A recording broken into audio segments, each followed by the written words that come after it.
हम नेक्स्ट पहले वाली वीडियो में हम जहाँ तक प्रैक्टिस किए थे उसी की आगे की प्रैक्टिस करेंगे। तो अगर अभी तक आपने पहले वाली वीडियो नहीं देखी है तो जाके देख सकते हैं, प्लेलिस्ट बनी हुई है। और एक बात, आप एनसीईआरटी बुक को पढ़े रहिएगा, तभी आपको प्रैक्टिस समझ में आएगी। जब तक आप बुक नहीं पढ़ेंगे तो आपको हो सकता है वीडियो समझ में ना आए। तो चलिए हम आज की प्रैक्टिस शुरू करते हैं। देखिए, पहला प्रश्न है, निम्नलिखित में से किस उद्योग को प्राथमिक उद्योग कहते हैं? इनमें से किस उद्योग को प्राथमिक उद्योग कहते हैं? पहला ऑप्शन है कृषि आधारित उद्योग, बी है खनिज आधारित उद्योग, सी है वन आधारित उद्योग, डी है समुद्र आधारित उद्योग। तो बताइए इसका उत्तर क्या होगा? इसका उत्तर है ऑप्शन बी, खनिज आधारित उद्योग। तो देखिए, खनिज आधारित उद्योग क्या होते हैं? जो आपके खनिज आधारित उद्योग होते हैं प्राथमिक उद्योग हैं, जिसमें खनिज अयस्कों का उपयोग कच्चे माल के रूप में किया जाता है और इन उद्योगों के उत्पाद अन्य उद्योगों का पोषण करते हैं। अगला प्रश्न है, निम्नलिखित में से कौन से कारक उद्योगों की अस्थिति को निर्धारित करते हैं? पहला है कच्चे माल की उपलब्धता, दूसरा है परिवहन, तीसरा है बाजार, चौथा है भूमि। आपको कूट की सहायता से इन प्रश्न के उत्तर देने हैं। ए है केवल एक, बी है केवल 1, 2 और 3, सी है केवल 1, 2 और 4, डी है 1, 2, 3 और 4। तो बताइए इसका सही उत्तर क्या होगा? इसका सही उत्तर है डी, 1, 2, 3 और 4। उद्योगों की अस्थिति को कच्चे माल की उपलब्धता, परिवहन, बाजार और भूमि, ये सभी प्रभावित करते हैं। ये सभी। तो देखिए, जो उद्योगों की अस्थिति होती है उनमें उनकी प्रभावित करने वाले कारकों में कच्चे माल की उपलब्धता, भूमि, आपकी भूमि हो गया, जल हो गया, श्रम हो गया, पूंजी हो गई, परिवहन और बाजार प्रमुख हैं। उद्योग उन्हीं स्थानों पर केंद्रित होते हैं जहां इन सब में से कुछ या ये सभी कारक आसानी से उपलब्ध होते हैं। कभी कभी सरकार कम दाम पर विद्युत उपलब्धता, कम परिवहन लागत तथा अन्य अवसंरचना जैसे प्रोत्साहन प्रदान करती है ताकि पिछड़े क्षेत्रों में भी उद्योग स्थापित किया जा सके। अगला प्रश्न है आपका, भोपाल औद्योगिक दुर्घटना कब घटित हुई थी? ए है दिसंबर 1984, बी है जून 1984, सी है 1985, डी है जुलाई 1985। तो भोपाल में जो औद्योगिक दुर्घटना हुई थी कब घटित हुई थी? तो इसका उत्तर होगा ए, दिसंबर 1984। तो जो भोपाल में यह जो औद्योगिक दुर्घटना थी 3 दिसंबर 1984 को अब तक घटित हुई सबसे त्रासदीपूर्ण औद्योगिक दुर्घटना है। यह एक प्रौद्योगिकी दुर्घटना थी जिसमें यूनियन कार्बाइड के कीटनाशी कारखाने से हाइड्रोजन साइनाइड तथा प्रतिक्रियाशील उत्पादों के साथ साथ अत्यंत विषैली मिथाइल आइसोसाइनेट गैस का रिसाव हुआ था। तो इसका उत्तर है ए, दिसंबर 1984। अगला क्वेश्चन है, नीचे दिए गए कथनों को ध्यानपूर्वक पढ़िए। पहला कथन है, संयुक्त क्षेत्रों के उद्योगों का स्वामित्व और संचालन राज्यों और व्यक्तियों के समूह द्वारा होता है। दूसरा है, सहकारी क्षेत्रों के उद्योगों का स्वामित्व और संचालन सरकार द्वारा होता है। उपयुक्त में से कौन से कथन सत्य हैं? पहला है ए, केवल 1, बी केवल 2, सी है 1 और 2 दोनों, डी है ना तो 1 और ना ही 2। तो इसका सही उत्तर क्या है? इसका सही उत्तर है ए, केवल 1। आपका जो पहला कथन है वो सत्य है और दूसरा जो है, सहकारी क्षेत्रों के उद्योगों का स्वामित्व और संचालन सरकार द्वारा होता है, ये जो कथन है गलत है। सहकारी क्षेत्रों के उद्योगों का स्वामित्व और संचालन कच्चे माल के उत्पादकों या पूर्तिकारों, कामगारों अथवा दोनों द्वारा होता है। अगला क्वेश्चन है, निम्नलिखित में से किन उद्योगों को सनराइज उद्योग कहा जाता है? पहला है सूचना प्रौद्योगिकी उद्योग, दूसरा है शिक्षा से संबंधित उद्योग, तीसरा है चिकित्सा उद्योग, चौथा है सूती वस्त्र उद्योग और पांचवा है ऑटोमोबाइल उद्योग। तो कूट की सहायता से इसका उत्तर देना है। ए है केवल 1, 2 और 4, बी है केवल 2, 3, 4 और 5, सी है केवल 1, 2 और 3, डी है उपयुक्त सभी। तो सही उत्तर इसका क्या होगा? इसका सही उत्तर है सी, कि 1, 2 और 3। आपका सूचना प्रौद्योगिकी उद्योग, शिक्षा से संबंधित उद्योग और चिकित्सा उद्योग, ये सभी क्या हैं? सनराइज उद्योग हैं। तो सनराइज उद्योग क्या होते हैं? ऐसे जो उभरते हुए उद्योग, उन्हें सनराइज उद्योग के नाम से जाने जाते हैं। इनमें सूचना प्रौद्योगिकी, स्वास्थ्य एवं चिकित्सा तथा ज्ञान से संबंधित उद्योग शामिल हैं। अगला क्वेश्चन है आपका। क्वेश्चन है, लौह इस्पात उद्योग में कच्चे माल के रूप में प्रयुक्त होते हैं। पहला है लौह अयस्क, दूसरा है कोयला, तीसरा है चूना पत्थर, चौथा है बॉक्साइट। तो कूट की सहायता से इसका उत्तर देना है। ए है केवल 1, 2 और 4, बी है केवल 1, 2 और 3, और आपका सी है केवल 1 और 2, डी है उपर्युक्त सभी। तो सही उत्तर इसका क्या होगा? इसका सही उत्तर है आपका बी, 1, 2 और 3, 1, 2 और 3, लौह अयस्क, कोयला, चूना पत्थर। आपकी जो लौह इस्पात उद्योग हैं, इनमें लौह अयस्क, कोयला और चूना पत्थर कच्चे माल के रूप में प्रयुक्त होते हैं। यह जो है एक पोषक, यह क्या है? एक पोषक उद्योग है जिसके उत्पाद अन्य उद्योगों के लिए कच्चे माल के रूप में प्रयुक्त होते हैं। अगला प्रश्न है। क्वेश्चन है, देश के विभिन्न इस्पात उत्पादक केंद्र और राज्यों के संदर्भ में सूची फर्स्ट को सूची सेकंड से सुमेलित कीजिए। इधर आपके इस्पात उत्पादक केंद्र दिए गए हैं, इधर संबंधित राज्य दिया गया है, तो आपको दोनों को मैच करना है। तो बताइए आप, इसका सही उत्तर क्या है? देखिए, जमशेदपुर का होगा झारखंड, और आपका बर्नपुर जाएगा यहाँ पश्चिम बंगाल में। भद्रावती का होगा कर्नाटक, ये यहाँ एक कट गया है, भद्रावती का होगा कर्नाटक, और जो सलेम है इसका होगा तमिलनाडु। एक बार फिर से, जमशेदपुर झारखंड, बर्नपुर पश्चिम बंगाल, भद्रावती कर्नाटक और सलेम तमिलनाडु में। अगला क्वेश्चन है, तो यहाँ देख लेते हैं, भारत के विभिन्न राज्यों में स्थित इस्पात उत्पादक कुछ केंद्र हैं। देखिए, झारखंड में है जमशेदपुर बोकारो कहाँ है? झारखंड में है। और दुर्गापुर, आसनसोल और बर्नपुर पश्चिम बंगाल में है। आपका जो भिलाई है छत्तीसगढ़ में है। और राउरकेला आपका ओडिशा में है। भद्रावती, विजयनगर ये कहाँ है? कर्नाटक में। और विशाखापत्तनम आंध्र प्रदेश में। और जो आपका सलेम है तमिलनाडु में है। तो चलिए हम अगला क्वेश्चन देखते हैं। प्रश्न है, भारत में लौह इस्पात कारखाना Tata iron and steel company की स्थापना कहाँ की गई? ए है पश्चिम बंगाल, बी है झारखंड, सी है छत्तीसगढ़ और डी है कर्नाटक। उत्तर क्या है इसका? इसका उत्तर होगा बी, झारखंड।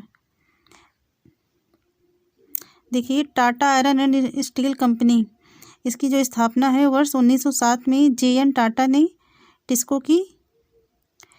की जो है स्थापना वर्तमान झारखंड राज्य के जमशेदपुर में की थी। यह कारखाना स्वर्णरेखा व खरकई नदियों के संगम पर स्थापित किया गया है। और जो टिस्को को लौह अयस्क की प्राप्ति गुर, महिसानी, बादाम पहाड़ व नुआ मंडी से तथा कोयला की प्राप्ति झरिया व पश्चिम बोकारो से होती है। अगला प्रश्न है, निम्नलिखित में से कौन से प्राकृतिक रेशे हैं? पहला है ऊन, दूसरा है सिल्क, तीसरा है लिनन, चौथा है रेयान। उत्तर है इसका सी, 1, 2 और 3। पहला, दूसरा और तीसरा, ऊन, सिल्क और लिनन, ये क्या है? प्राकृतिक रेशे हैं। तो रेशे जो होते हैं, रेशे क्या है? वस्त्र उद्योग के लिए कच्चा माल है। और रेशे प्राकृतिक या मानव निर्मित हो सकते हैं। रेशे प्राकृतिक भी हो सकते हैं और मानव निर्मित भी हो सकते हैं। तो जो प्राकृतिक रेशे हैं वो कौन से हैं? ऊन है, सिल्क, कपास, लिनन और जूट से प्राप्त होते हैं। जो प्राकृतिक रेशे हैं, ऊन, सिल्क, कपास, लिनन और जूट से प्राप्त होते हैं। और जो मानव निर्मित रेशों में क्या आते हैं? मानव निर्मित रेशों में आपका नायलॉन हो गया, पॉलिस्टर हो गया, एक्रिलिक और रेयान शामिल है। मानव निर्मित रेशों में क्या शामिल है? नायलॉन शामिल है, पॉलिएस्टर एक्रिलिक और रेयान शामिल है। अगला क्वेश्चन है, देश का प्रथम वस्त्र उद्योग कहाँ पर स्थापित किया गया था? ए है सूरत, बी अहमदाबाद, सी कोलकाता, डी मुंबई। तो जो देश का प्रथम वस्त्र उद्योग है कहाँ से स्थापित किया गया था? इसका उत्तर है सी कोलकाता। जो आपका देश में प्रथम वस्त्र उद्योग 1818 ईस्वी में कोलकाता के समीप फोर्ट ग्लॉस्टर में स्थापित हुआ था, लेकिन कुछ समय बाद जो यह था बंद हो गया था। फिर इसके बाद देश की पहली सफल आधुनिक वस्त्र मिल मुंबई में 1854 में स्थापित की गई। अगला क्वेश्चन है, निम्न में से किसे भारत का मैनचेस्टर कहा जाता है? ए है सूरत, बी है कलकत्ता, सी है अहमदाबाद, डी है तमिलनाडु। तो भारत का मैनचेस्टर किसे कहा जाता है? इसका उत्तर होगा सी अहमदाबाद। अहमदाबाद को भारत का मैनचेस्टर कहा जाता है। और जो आपका अहमदाबाद है गुजरात में साबर नदी के तट पर स्थित है। अगला क्वेश्चन है, निम्न में से कौन सा शहर जापान का मैनचेस्टर के नाम से जाना जाता है? ए है टोक्यो, बी है ओसाका, सी है योकोहामा, डी है नागासाकी। उत्तर होगा इसका बी ओसाका। ओसाका को जापान का मैनचेस्टर के नाम से जाना जाता है। ओसाका जो है जापान का एक महत्वपूर्ण वस्त्र निर्माण केंद्र है, इसे जापान का मैनचेस्टर कहा जाता है। ओसाका में सूती वस्त्र उद्योग का विकास कई भौगोलिक कारणों से हुआ है। ओसाका के चारों ओर का विस्तृत मैदान जो है सूती वस्त्र मिलों के विकास के लिए आसानी से भूमि की उपलब्धता सुनिश्चित करता है और कोष्ण आर्द्र जलवायु कताई व बुनाई के लिए बहुत ही उपयुक्त है। अगला क्वेश्चन है, नीचे दिए कथनों पर विचार कीजिए। कथन है पहला है, बंगलुरु दक्कन के पठार पर अवस्थित है, जहाँ से इसका नाम सिलिकॉन पठार पड़ा। दूसरा है, देश में सबसे पहले सूचना प्रौद्योगिकी नीति की घोषणा कर्नाटक की राज्य सरकार ने की थी। उपयुक्त में से कौन से कथन सत्य हैं? इसका सही उत्तर क्या होगा आपको बताना है। ए केवल एक, बी केवल दो, सी एक और दो दोनों, डी ना तो एक और ना ही दो। सही उत्तर यह है इसका सी एक और दोनों कथन सत्य हैं। अगला प्रश्न है निम्नलिखित में से कौन कौन से कारक जनसंख्या वितरण को प्रभावित करते हैं? पहला है स्थलाकृति, दूसरा है खनिज, तीसरा है मृदा, चौथा है सांस्कृतिक कारक और पांचवा है सामाजिक कारक। तो कूट की सहायता से इसको उत्तर देना है। ए केवल 1, 2 और 4, बी केवल 1, 3, 4 और 5, सी केवल 2, 3, 4 और 5, डी उपयुक्त सभी। तो सही उत्तर इसका क्या होगा? इसका सही उत्तर है डी उपयुक्त सभी। स्थलाकृति, खनिज, मृदा, सांस्कृतिक कारक, सामाजिक कारक, ये सभी क्या है जनसंख्या वितरण को प्रभावित करते हैं। आपकी स्थलाकृति जो है लोग सदैव देखिए भौगोलिक कारक में एक मिनट देखिए जनसंख्या वितरण को प्रभावित करने वाले मुख्य कारक हैं भौगोलिक कारक, सामाजिक, सांस्कृतिक और आर्थिक कारक। और भौगोलिक कारक के अंतर्गत इनको शामिल किया जाता है स्थलाकृति, जलवायु, मृदा, जल और खनिज। तो स्थलाकृति लोग सदैव पर्वतों और पठारों की तुलना में कहाँ रहना पसंद करते हैं? मैदानी भागों में ही रहना पसंद करते हैं, क्योंकि ये क्षेत्र खेती, विनिर्माण, सेवा और क्रियाओं के लिए उपयुक्त होते हैं। और जलवायु लोग सामान्य रूप से चरम जलवायु जो अत्यधिक गर्म अथवा अत्यधिक ठंडे क्षेत्र हों उनमें रहने से बचते हैं। और मृदा उपजाऊ मृदाएं कृषि के लिए उपयुक्त भूमि प्रदान करती हैं। तो भारत में गंगा और ब्रह्मपुत्र, चीन में हुआंग हो, चांग जियांग तथा मिस्र में नील नदी की उपजाऊ मैदान घने बसे हुए क्षेत्र हैं। तो ये सभी क्या है जनसंख्या वितरण को प्रभावित करते हैं। और अगला हुआ आपका जल। लोग उन क्षेत्रों में रहने को प्राथमिकता देते हैं जहाँ अलवणीय जल आसानी से उपलब्ध होता है। विश्व की नदी घाटियाँ जो हैं घने बसे हैं, जबकि मरुस्थल विरल जनसंख्या वाले हैं। तो ये जल के कारण है। और दूसरा इसके बाद आपका हुआ खनिज जो है खनिज निक्षेपों वाले क्षेत्रों में अधिक जनसंख्या घनत्व तो पाया जाता है। इसके बाद आपकी सामाजिक सांस्कृतिक और आर्थिक कारक में आपका आर्थिक कारक आता है। तो आर्थिक कारक औद्योगिक क्षेत्र रोजगार के अवसर प्रदान करते हैं, तो लोग बड़ी संख्या में इन क्षेत्रों की ओर आकर्षित होते हैं। और जापान में ओसाका और भारत में मुंबई 2 घने बसे क्षेत्र हैं, क्योंकि ये आर्थिक कारक के केंद्र हैं और लोगों को रोजगार प्रदान करते हैं। और सांस्कृतिक कारक हुआ, धर्म और सांस्कृतिक महत्ता वाले स्थान लोगों को आकर्षित करते हैं, जैसे वाराणसी, यरूशलेम और वेटिकन सिटी इसके कुछ उदाहरण हैं। सामाजिक कारक, अच्छे आवास, शिक्षा और स्वास्थ्य सुविधाओं के क्षेत्र अत्यधिक घने बसे हैं, उदाहरण के लिए पुणे। तो ये सभी जो हैं जनसंख्या वितरण को प्रभावित करते हैं। अगला क्वेश्चन है जनसंख्या के अंतर्गत प्राकृतिक वृद्धि दर से अभिप्राय है। जनसंख्या के अंतर्गत प्राकृतिक वृद्धि दर से अभिप्राय है। ए है किसी देश में जन्म दर और मृत्यु दर के बीच का अंतर। बी है प्राकृतिक विशेषताओं के कारण किसी जगह पर लोगों का अधिक बसाव।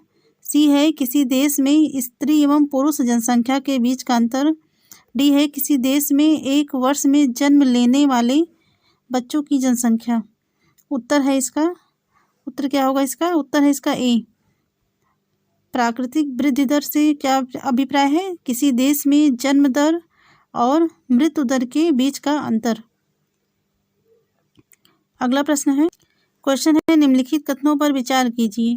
पहला है जो लोग किसी देश को छोड़ते हैं अप्रवासी कहलाते हैं। दूसरा है वे लोग जो बाहरी देश से किसी नए देश में आते हैं उत्प्रवासी कहलाते हैं। तो उपर्युक्त में से कौन से कथन सत्य हैं? तो कौन से कथन सत्य हैं बताना आपको। ए केवल एक, बी केवल दो, सी एक और दो दोनों, डी ना तो एक और ना ही दो। तो इसका उत्तर क्या है? तो इसका सही उत्तर है डी, ना तो एक और ना ही दो। देखिए यहाँ अप्रवासी वे लोग होते हैं जो देश में आते हैं। अप्रवासी कौन होते हैं? जो देश में आते हैं। और उत्प्रवासी वे लोग होते हैं जो देश को छोड़ते हैं। अगला क्वेश्चन है जनसंख्या पिरामिड के संदर्भ में। जनसंख्या पिरामिड के संदर्भ में नीचे दिए गए कथनों पर विचार कीजिए। पहला है यह किसी देश की जनसंख्या संगठन का अध्ययन करने की एक विधि है। दूसरा है जनसंख्या पिरामिड में बच्चों की संख्या 15 वर्ष से कम को ऊपरी भाग में एवं वृद्धों की जनसंख्या 65 वर्ष से अधिक निचले भाग में दिखाई जाती है। तीसरा है यदि देश में केवल जन्म दर ऊंची होगी तो जनसंख्या पिरामिड ऊपर तीव्रता से सकरा हो जाता है।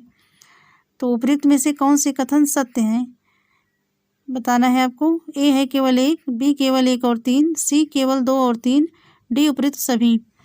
तो इसका सही उत्तर है ए केवल एक। पहला जो कथन है वही सही है। तो जनसंख्या पिरामिड जो है किसी देश के जनसंख्या संगठन का अध्ययन करने की एक विधि है। और जो यहाँ दिया गया है जनसंख्या पिरामिड में बच्चों की संख्या 15 वर्ष से कम तो निचले भाग में दिखाई जाती है। कहाँ? निचले भाग में। यहाँ लिखा है ऊपरी भाग में, बल्कि यह निचले भाग में दिखाई जाती है। और जो जनसंख्या 65 वर्ष से अधिक जो है इनकी संख्या जो है ऊपरी भाग में दिखाई जाती है। या अपोजिट यहाँ दे दिया है, या ऊपरी भाग में दिखाई जाती है। और आपका जो तीसरा है यहाँ, अगर एक देश की जनसंख्या पिरामिड जिसमें जन्म दर और मृत्यु दर दोनों ही ऊंचे हैं, जन्म दर और मृत्यु दर दोनों ही ऊंचे हैं, आधार पर चौड़ा होगा और ऊपर तीव्रता से सकरा होता जाता है। तो एक बार हम फिर से देख लेते हैं। जो आपका जनसंख्या पिरामिड है तो यह किसी भी देश की जनसंख्या संगठन का अध्ययन करने की एक रुचिकर विधि है। जनसंख्या पिरामिड है। जनसंख्या पिरामिड क्या है? जनसंख्या संगठन अध्ययन करने की एक विधि है, जिसे आयु लिंग पिरामिड भी कहते हैं। जनसंख्या पिरामिड का आकार उस विशिष्ट देश में रहने वाले लोगों की कहानी बताता है। बच्चों की संख्या 15 वर्ष से नीचे अगर 15 वर्ष से नीचे तो निचले भाग में दिखाई जाती है और यह जन्म के स्तर को दर्शाती है। और ऊपर का जो आकार है वृद्ध लोगों 65 वर्ष से अधिक की संख्या दर्शाता है और मृतकों की संख्या को दर्शाता है। और एक देश की जनसंख्या पिरामिड जिसमें जन्म दर और मृत्यु दर दोनों ही ऊंचे हैं, आधार पर चौड़ा होगा और ऊपर क्या होगा, तीव्रता से सकरा हो जाता है। तो ठीक है, ये रही आज की प्रैक्टिस। इसके क्या आगे की प्रैक्टिस नेक्स्ट वीडियो में करेंगे। अगर वीडियो अच्छी लग रही है तो लाइक करें, शेयर करें, चैनल पे नए हैं तो सब्सक्राइब करें। Thank you.